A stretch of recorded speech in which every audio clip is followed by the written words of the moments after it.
Welcome to another episode of Can You Reach That? Can you reach that? We're back, baby. Yes.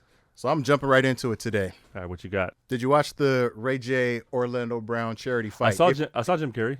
Wait. Jim Carrey. For me, myself, and Irene. So I saw the memes afterwards. Like, yeah. Now he definitely looked like Jim Carrey was his fighting coach. Yeah. Yeah, that was funny. I did not watch the fight, but I saw plenty of it on the old social medias. Oh yeah, the aftermath. Yeah. Well, it wasn't disappointing, that's for sure. It was a lot better than the Ray J Super Hot Fire fight. Ray J actually won this one by decision. So does that mean he gets a rematch? I don't know, maybe. Super Hot Fire got to give him a rematch now. I would hope so. Yeah, they got to go. They got to go for the tiebreaker now. But Ray J won. They went 3 rounds. It was, I will say, it was a decent fight. It wouldn't be a fight that I would pay for. This reminded me of like old school bum fights. You know, like, hey, I'll give you $5 if you and this dude fight each other. You know, bum fights. It gave me bum fight vibes. You know. Oh man. Because they didn't know how to tangle it up. Like it just looked very uncoordinated. Yeah. But I mean, definitely entertaining. I'm not even going to front. I thought Orlando was gonna take it. Because I seen the videos of Ray J practicing. I seen videos of Orlando practicing. I was like, oh yeah, Orlando got it. But then surprisingly, Ray J took the win. Like Ray J had better form, had better moves in the ring. He just looked like he was more prepared. I thought Orlando was gonna come through, but surprisingly, yeah, I say Super Hot Fire and Ray J got to go at it again. Ray J definitely says that he's better now. I mean, after the fight, I saw a thing where he said somebody, I don't know who, but somebody was talking about he should do Jake Paul. And Jake Paul should go now? And AB was like, nah, bro, don't do that. He got to work his way up to Jake Paul. So I feel like before you get to Jake Paul, like just do Super Hot Fire again. Let's just see if you can get past there. Yeah. So if he could do that, him going to Jake Paul, and not even that, I feel like Jake Paul's a good fighter, but he's definitely a better fighter than Ray J. Yeah. But nah, it ended up being cool after everything was said and done. You know, whatever little beef that they had, they squashed it. They, you know, good sportsman. That's the way we like to see it end. Shit. That's the way we like to see it end. So it was cool. Yeah, unlike the first one, didn't end that way. Right. But yeah, that was an interesting fight. I wonder who's going to be next up in this celebrity. This is almost like celebrity deathmatch. You remember? Right. In real life, the claymation. Right. Yeah, but this is life. for real now. For sure. Celebrity fights instead of bum fights. Can you reach that? You see that? Let's talk about it. Be that. Believe that. Let the people know that we see that and what they want to know. Can you reach that? Can you reach that? Now you're home. Can you reach that? Can you reach that? Cool.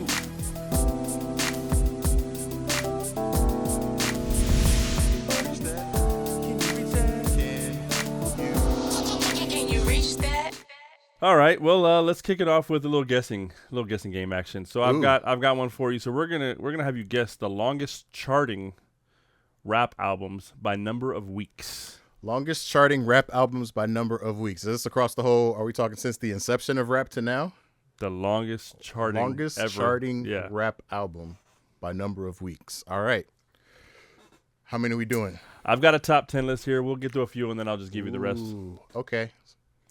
So if I had to say longest charting albums, first one that I think I want to throw in the ring is going to be The Chronic. Does that make the list? The Chronic is not on there. It's not its longest charting album. Snoop Dogg's Doggy Style? Nope, no Snoop Dogg on there. No, Tupac, All Eyes on Me. There is a Tupac album on here, but it's it ain't not All that Eyes one. On Me? Is it Do You Still Remember Me? Is it before or after All Eyes on Me? After. Huh. If you want, just go with artists, and then we'll break it down from there. All right. If we're doing artists, think about something longest charting. Will Smith? No, he didn't have any. Outkast. Let's do Outkast. No, but you're trying too hard. Just think. I am trying. Think in terms of popularity. I mean, this is something that's going to stay on the charts for a long time. All right. I feel like this is an easy one. Eminem. I'm going to go with. So the white Eminem guy. is on the list twice. Figures. White guy to the rescue. So he's number 1 and number 10. The bookends. Yeah. So number 10 is the Eminem Show. It was on the. Is it the reverse Oreo? It charted for 443 weeks, and Curtain Call is number 1, 800 weeks and counting. Wow. Slim Shady didn't? I thought Slim Shady would have been. So that's Top one. 10. That's one. You got another artist still out there? Who's another artist that I can throw out? You said Tupac's not on there? Tupac's on there once. And also remember, women play a huge part in streams and purchases. Drake is on there a couple times. So you said Tupac. Tupac is number 4, 636 weeks with his greatest hits double disc. The greatest hits. Drake is on there number 3 for Take Care. He's also on there for Nothing Was the Same at number 6 with 535 weeks. Views is 534 weeks. Any Wayne? No Wayne. Jay-Z? No Jay-Z. Wu-Tang? No Wu-Tang. Method Man? Think about what's the opposite of Drake? Kendrick. So Kendrick is on there twice. Number 8 with Damn. That's 486 weeks on the charts. And number 2, Good Kid, Mad City is 719 weeks. Nelly? So now you've got number 3, the number 5, and the number 9 spots to guess. Nelly. Is Nelly one? Nelly is not on there. Ludacris? No. E40? Nope. Lil Jon? Nope. Who else? Kanye? Nope. T-Pain? Nope. Lil Bow Wow? So think about that circle when I mentioned things like Drake and Kendrick and J. Cole. J. Cole is on there. 2014 Forest Hills Drive is 609 weeks on the charts, which puts him at number 5. Wow. And so the last one actually that you're at, you've got them all. So the last one you're waiting for is number 9. Think about somebody who's very arrogant, egotistical, but also very popular. I already said Kanye. Kanye. I didn't hear you say Kanye. Oh. But Kanye is number 9. He was right after Jay-Z. Oh, my bad. Yeah, Graduation with 444 I guess we'll weeks. never know. So there you go. So Graduation? Yep. 444 weeks. That's number 9. So that's your top 10 list. All right, so who are the top 5 again? So the top 5 was Eminem, Curtain Call, Kendrick, Good Kid, Mad City, okay. Drake, Take Care, Tupac, Greatest Hits, and J. Cole, Forest Drive. That's the top 5. Okay. And that was longest charting albums. Yep. All right. By weeks. So. Surprise, surprise. Next up, I decided to. So I saw something on the internet, and it took me down a rabbit hole. It's your turn for the rabbit hole? Rabbit hole. Let's go. Kick it off. Down the rabbit hole.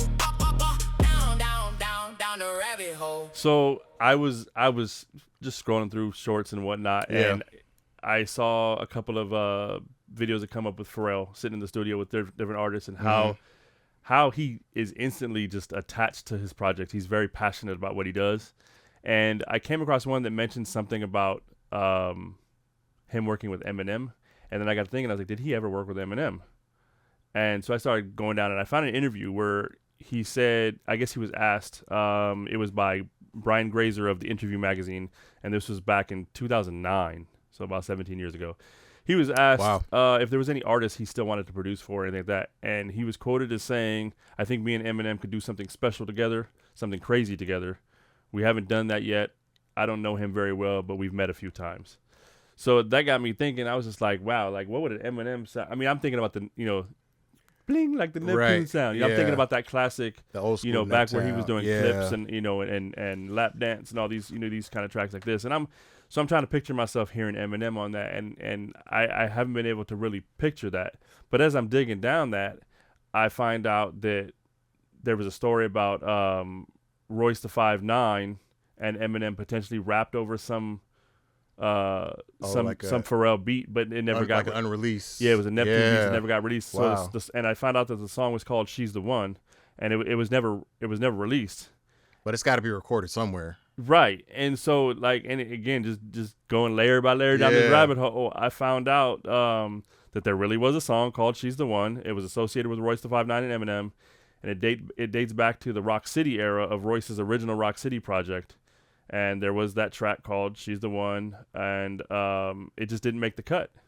I was sitting there just like, man, like I want to hear it. So I'm going down further down this hole, and there's a bunch of supposed, this is that or whatever. Yeah. And I don't know if any of them are real or not. I found quite a few that were definitely Royce and Eminem recycled verses that they threw on, Right. Neptune beats and things like Yeah. that. But I never found anything official. So, not to say that it's not out there. I might just not have found it. Right. But it did really get me thinking, like, wow, like Eminem and over, and some Neptune. Over a Neptune beat, over a Pharrell beat. Yeah. And I mean, it's crazy because as long as they both been making music, you would think that there would be something, and again, a remix or something. Again, this is an interview from 17 years ago that I started stumbling on after I saw this, and so maybe there is some stuff out there, maybe there whatever, but yeah, that's one of those ones where I was just like, wow, and it just took me down. I went down this rabbit hole, but then it took a whole left turn because then I started just watching different producers in their sessions and whatnot. There's all these classic clips out there that I love watching. Right. Timbaland and various people, Kanye. But yeah, that Pharrell one really got me, and it kind of took me down that hole a little bit. So it's funny you should mention Eminem because I won't say I went down a rabbit hole, but I definitely did. Can't have two rabbit holes in one show, man. I definitely did go down this little shoe search kick. Right. I've been seeing a lot of new shoes that have been coming out lately, a lot of stuff that I thought was promising, including something from Eminem's collection, but I'm going to save that for last. Okay. But it does tie in with what there's a lot of shoes coming out this year that I'm excited for too. There are, and I'm just going to touch on a couple that I saw that I thought were interesting. Yeah. First off, Nike Air Max 95s with the big bubbles are going to do a little Batman tribute. Now, this is an unofficial collab. They didn't do anything with DC or anything like that, but they went with the the black and Batman the yellow colorway, the unofficial Batman. The unofficial, yeah. Right. But it would be interesting to see them do like those. I mean, those are some. Clean. I'm a bigger Air Max 90 or 97. Yeah. Kind of Air Max person. I like the 95s over the 7s. The 95s are the 95s are cool, but I like the 97s. Yeah. And I mean, this is it's the them silver 97s are classic. Well, of course. I mean, that's 97 was the best year. For sure. Obviously. But, it's a simple colorway. Like, these things pretty much go with anything. They got the little highlight, just a little touchy yellow in there. Just to let you know. Little Batman action. I got a little Dark Knight in me, Yeah, but those are going to be dropping later this fall, early winter for like $190, I think, is what they're going to put them out for. Yeah. So that's not too bad. Maybe they'll go on sale or something because I've been seeing a lot of shoes that have been sitting. Like nothing's really been flying off the shelves. Right. So that's pretty crazy. Everybody's a baller on a budget at this point. Man. But that's a topic for another podcast. We are not the news. And then the next one I saw coming up was some Jordan 11s. I mean, they're talking the 30th anniversary of the Space Jam. So they went ahead in tribute to all the work that green screen Jordan did on the green screen. They came out with a green screen version of the 11s. I'm just going to do photo shoots in these, and I'm just going to like green screen all kinds of stuff on my shoes. Had no feet. People were like, what colorway is that? Whatever colorway I want it to be. But these are going to be dropping in November 16th, if I remember correctly. Yeah. I think they're going to go for like $255. Yeah, I think these are the Jordan 11s, the last ones that come out before the Space Jams, which are the holiday release. Yeah. And, another nice thing about these is these are going to have the glow-in-the-dark bottoms on them. Ah. So everything about this is... Yeah, I saw this. No patent leather on the green. It's all... No, not at all. It's all suede. Like a suede, a micro suede. Yeah. So, I mean... It's a funky looking shoe. I don't think I could pull it off. It's very green. Yeah, I'm not really that bright. Now, if I had like a Grinch outfit that I was putting together, like a Grinch NASCAR jacket, right, with these 11s, that'd be. But a great low key, outfit. I would go with the Kobe Grinches. Oh yeah, if you're gonna do those, yeah. That makes sense. But yeah, these are gonna be pretty dope. Not for me, but for somebody out there, get some lucky number greens. A lot of people like the 11s. 11s are 11s are the classic silhouette. The classic silhouette, so for sure. I imagine if green is your favorite color or something similar, if you got a lot of green in your wardrobe, these might be for you. I keep my green in my wallet. That's the only kind of green you got, right? Another shoe I saw that I thought was dope: Air Jordan 4 Jackie Robinsons. Indeed. We got a little time for these, so you can get your bread up. These aren't coming out until next April 2027. I want to say these are going to mark the 80th anniversary of Robinson breaking the MLB's color barrier. The gift and the curse, But these are going to go for $230, which ain't bad for. Can't go wrong with some fours. For some fours, the white and blue is. And this is a nice classic colorway. Got the straight Dodgers vibes going on. Throw them on with my jersey. Might get a little sketchy if you in LA. Just don't change up the laces on them.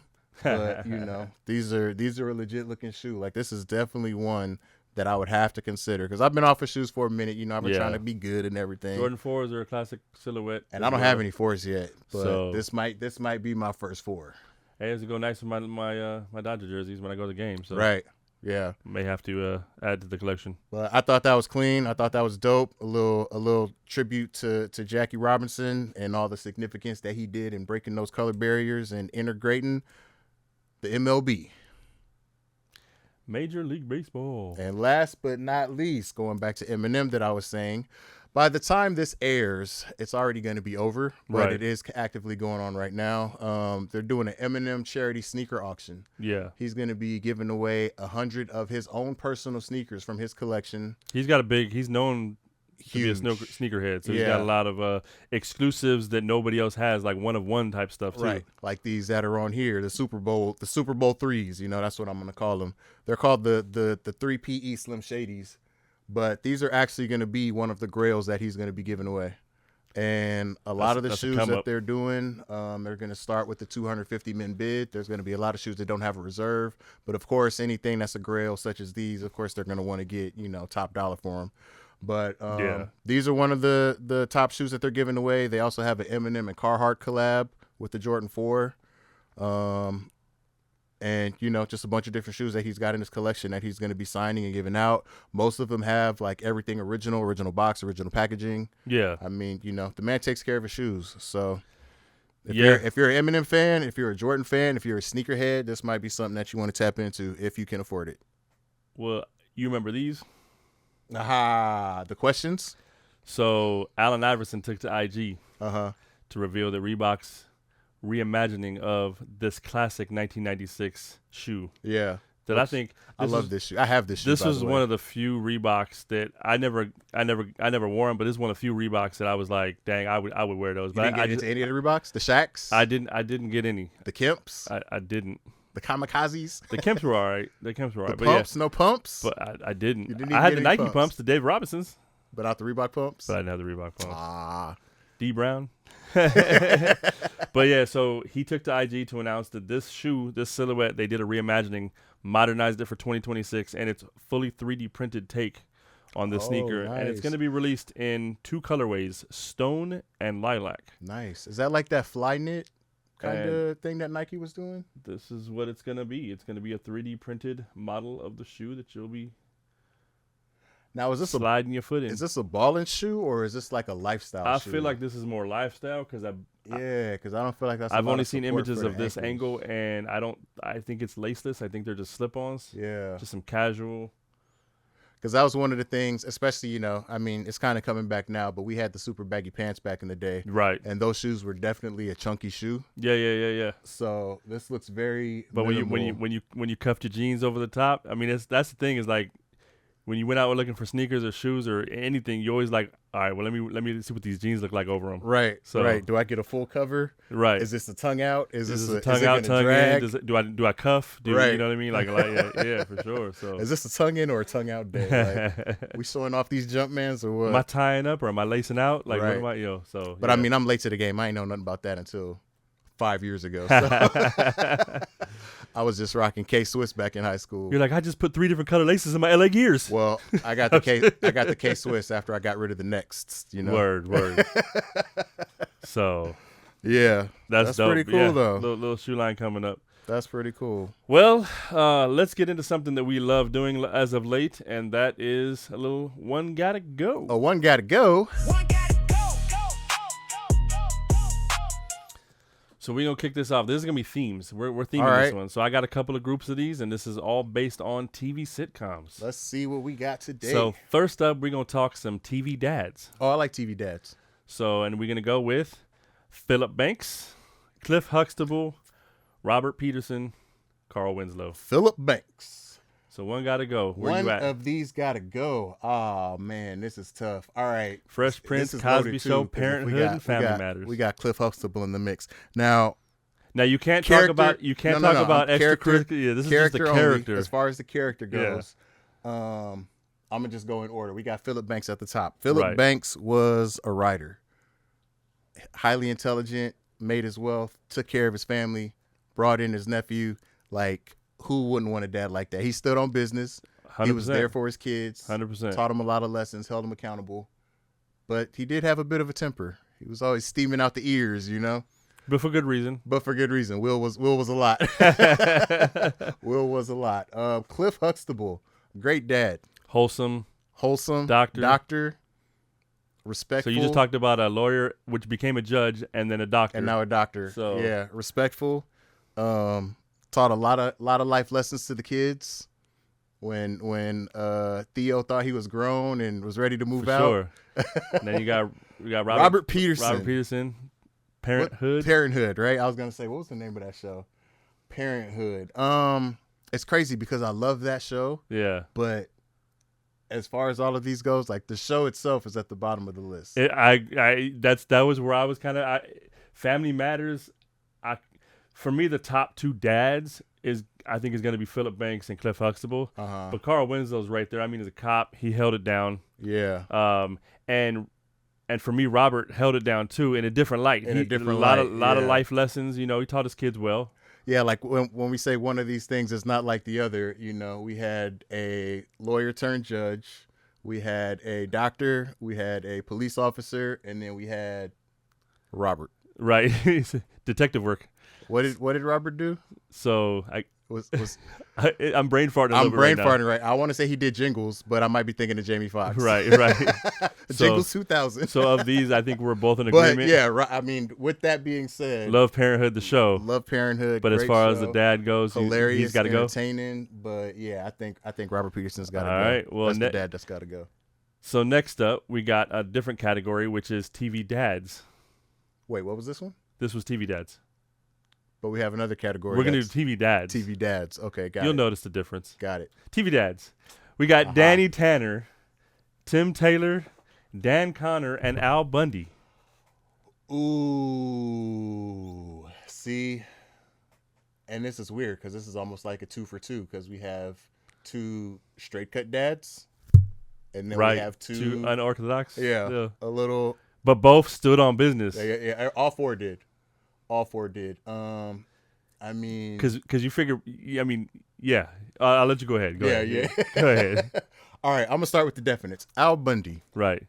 He's staying. He's not going anywhere. I agree because a lot of people would probably oust him because it's so dysfunctional. But my thing is they were dysfunctional, but could nobody from the outside say nothing about him because he was right there. They were tight as a family. Yeah. And that's how it should be. Bundy held it down. He hated his job, but he provided. Yeah. You know, he somehow did everything that he could.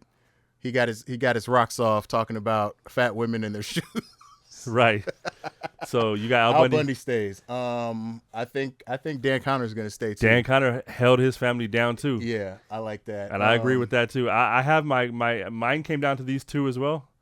And I know which one I'm getting rid of, and I have my reasons. Yeah, See and where the you're top at. two, the two that are left, Danny Tanner and Tim Taylor, both had completely different parenting styles. Both worked on TV. Danny Tanner was more of a wholesome, gentle parent kind of guy. Mm-hmm. Tim Taylor was more of a I'm gonna burn your eyebrows off accidentally kind of guy. Mm-hmm. I think Danny Tanner's got to go. Oh, see, for me, it's the opposite. I think Danny Tanner's got to go. Oh, wow. So for me, Danny was, even though he had, obviously, because, you know, his wife passed, he had Uncle Jesse and Joey helping, but he was always there for his kids, there for his kids. Not to say Tim wasn't either, but Tim was also kind of like, for me, it felt like whenever there was actual matters to be dealt with the kids, it was more the mom dealing with it. And I get that. He was a successful TV show host, but he couldn't do nothing. Right. It was all Al. If we're going off the presence of the dad. So I feel like if we're talking dad figure, I feel like for me, Tim Taylor got to go. Sorry. I get that. I like that. But cool. All right. I can see that. Now we got our third set. You ready for this one? What's TV the second dads. Oh, nice. A new category. Homer Simpson, Bob Belcher, Peter Griffin, and Hank Hill. All right. Off rip. Definites staying Homer and Peter. For sure. That's a given. I feel like the most ridiculously fun household you could live in, right? Yeah, Something always happening. both of which. Between Bob and Hank, I think I am going to get rid of Hank Hill. Oh, you messed up. So you didn't analyze this properly, but go ahead. Because, see, the only reason being is because since Bob worked in the diner and his family was always there, he spent more time with his family than Hank did with his family. Because he was too busy either out selling propane or hanging out with his friends and neglecting the kids. But my dude could grill. He could grill. As long as you got the propane and propane accessories. So, yeah, for me. Yeah, Hank Hill got to go for me. For me, if Bob Belcher was my father, I mean, we're talking about best dads, right? Like he would piss me off to no end because just that monotone, constant stance on everything, Yeah. the indecisiveness constantly. It was just and not to say Hank Hill has great inflection, but at least every once in a while he went, "Whoa," you know, Damn it, Bobby! damn it, Bobby. So I feel like at least I could get some some good grilled food. Yeah. And it's a little bit more wholesome versus, Bob's. he's crazy and then look at your mom, like, you know what I'm saying? So I mean, look at his kids. Of course he's crazy. so yeah, that's funny. All right. we're going to the next one. And this one we're gonna steer a little bit clear. I know we did a lot of dads, so now we're actually gonna change this up a little bit. Okay. Still sitcom related, but we're going uncles. TV dads. Oh, no. We're going uncles. So is Uncle Phil back in this one? Uncle Junior, Uncle Jesse, Uncle Joey, and of course Uncle Phil. Ah, okay. Uncle Phil stays. So one of these uncles got to go. So you got Uncle Phil staying, which I agree wholeheartedly. Uncle Junior stays. Uncle Junior staying for you? Yeah, Okay. I'm sure you can guess why. It's a toss-up between Uncle Joey and Uncle Jesse. Okay. And I am going to get rid of Uncle Joey. Reasons? I don't like Cut it out. no, what was the jackalope? But that wasn't from this show. That was from America's Funniest People. What was it? Oh, Yeah, that wasn't this show. What did he have? Oh, he had the woodchuck. The woodchuck. He had the woodchuck. What was the woodchuck's name? I don't know. It was creepy. Made of Wood? Yeah. Yeah, no. So for me, like, I like Uncle Junior, but for me, he's got to go. Oh, really? And this is just from a personal standpoint. Yeah. Like, if I'm looking at, like, again, you're talking about which uncle got to go, like, as if these were your uncles. Right. Again, we've talked about Uncle Phil. Uncle He Phil's stands on present. business. Yeah. I mean, he gonna hold you down, right? But just me personally, I'm a big comedy fan. I love to laugh. So you got Uncle you gotta Joey that's keep gonna be Joey. cracking jokes, and then I mess with the music. Right. And Uncle Jesse was messed with the Beach Boys and all. You know what I'm saying? Like, he had connects. True. So for me, Uncle Junior gotta go. Uncle Junior could hook me up with a room. Right. Although Uncle Junior did have fancy working. Oh, Or- yeah, he did. So, He did have fancy. but no, I think I would let go of Uncle Junior gotta go. I feel like having somebody hold me down, having comedy in my life, and having the music music. that connects. That makes sense. That's my route. That makes sense. I see it. So lastly, we got one more sitcom category. All right. Ready for what's this one? This is going to be TV couples. TV couples. Tim Taylor, Oh, you went all old school too. Philip and OG Viv, Yeah. Ooh, first Viv Al and Peggy, and Homer and Marge. and Homer and Marge. We took a little bit from all the genres. Yeah. See, ironically, when you said TV couples, the first one that jumped into mind was Pam and Jim. Got you. That's what I was thinking. Well, yeah, we went married. We went back a little further. Married couples. We yeah. went back to ROG TV We're families. keeping it in the same range of the rest of these. I like it. So- All right, so we got Tim and Jill, Phil and Vivian, Alan, Peggy, Homer, and Marge. Off rip. This is easy. Got to get rid of Tim the Tool Man. Tim and Jill. Tim and Jill got to go. Okay. Love him to death. Enjoyed everything about him. Great parents. Provide for their kids. All that good stuff. But yeah, I like a little bit of dysfunction. So you got the pagan. I got to keep the Al, peg. they got to keep the bundies. I gotta But keep Homer again, and Marge. it was dysfunction. But when it came to business, they held it down. They held their own. And yeah, you can't go wrong with Homer and Marge, Can't right? go wrong with Homer and Marge. That's more dysfunction than anything. And Philip and Viv. Yeah. And even if you throw Power couple both goals. Vivs in there, because I thought about throwing both Vivs. It doesn't matter which Viv. They were still a power couple. Yeah. So Couldn't I'm in beat agreement that. with that. Tim the Tool Man Taylor. I'm not and- mad about Tim and Jill, Jill, but you know, you know. they all- gots to go. Yeah. Bye-bye. Bye-bye. So That was fun. yeah, I thought a little theme it out, little little TV sitcoms. Mostly shows we kind of grew up. Some of those on reruns, but nonetheless. Yeah. We wasn't. When's the next episode? You know what I mean? It was all reruns, but hey. Well, sometimes it be like that. So we haven't done quick hitters in a while, so I figured we'd run through. It's been a while. I've got a pretty extensive list because, as you know, D23 took place. Oh, that's right. Yeah. So it just ended. By the time this show comes out, all this will be about a week old. Right. So it will be known, but I figured it'd be good to go through some of these because I'm excited for some of this. Well, let's see what they got coming out. So first off, we'll start off with the series that they announced. So we're kicking off with Oswald. Oh yeah, bring it back to old school. So Jon Favreau is gonna work on this 3-part miniseries. So I'm excited to see how this turns out. Yeah, how that turns out. If that leads to something more for Oswald. Because remember they lost the rights to Oswald and then they got it back. He went public domain, right? Yeah. So we'll see what this turns into. I'm kind of excited for that. Side note, I do have the Oswald Funko Pop. Oh, nice. Next up, which is I'm super excited for this one, and that's Vision Quest. Oh yeah, this is gonna be dope. This should be pretty dope. This is gonna be dope. This should be pretty dope. One I can't wait to see. Officially announced. If you're a fan of the game and you like a little anime in your life, Kingdom Hearts, the series, an anime series, was announced. Oh, so okay. I'm kind of excited about this one. And while announcing this, they also confirmed that 2027 has Kingdom Hearts 4 coming to the video game console near you. Oh, nice. So the next iteration of that is coming as well. But I'm excited to see the series. I think this should be pretty dope. Now we'll get into some movies, some Disney movies. So we've got Frozen 3, of course. Ah, yes. Because it's about time. Should we cue the karaoke? No, we'll save that. Followed by another part 3, which is Zootopia 3. Ooh. So Zootopia 3 is coming out. Another one that I'm kind of excited about. Ryan Gosling makes his Star Wars debut in Starfighter. Oh, snap. So okay. Star Wars Starfighter is going to drop.